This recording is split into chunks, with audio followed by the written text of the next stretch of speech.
Dame Esther Rantzen has remembered That's Life. Co-star Chris Serle for being funny, clever, and charming, following his death aged 81. The family of former BBC radio and TV presenter Serle, who worked on programs throughout the 80s and 90s, confirmed his death to BBC News. The Bristol-born star rose to fame on the satirical consumer affairs show That's Life, alongside Dame Esther, presenting a variety of subjects including consumer advice, rights, and investigations. I am so very sad to hear that Chris Serle, one of our best-loved That's Life reporters, has died, Dame Esther told the PA news agency. He was as nice off-camera as he was in the studio on camera, funny, clever, charming, a very versatile presenter. When I first met him, he was a producer, but it was clear that he had all the attributes of the best reporters.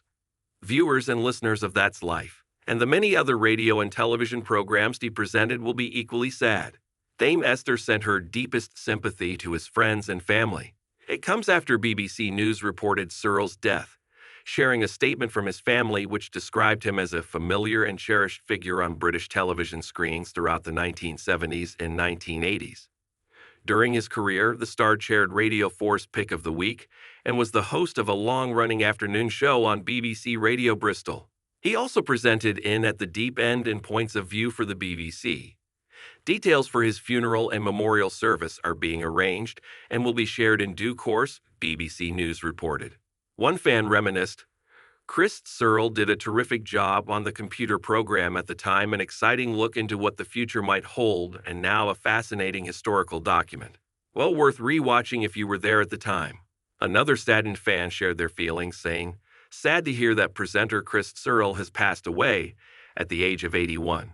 Those of a certain vintage might remember him co-hosting, alongside Ian McNaught-Davis, the 1982 series The Computer Program, a show created to introduce the viewer to the world of computers. RIP. Chris Serle is in no small way responsible for feeding an obsession that's never left me.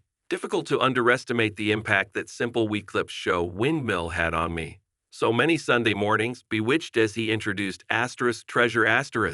Thank you, Chris, another heartbroken fan posted. Serle is survived by his wife Allie and their 3 children, alongside 2 children from a previous marriage.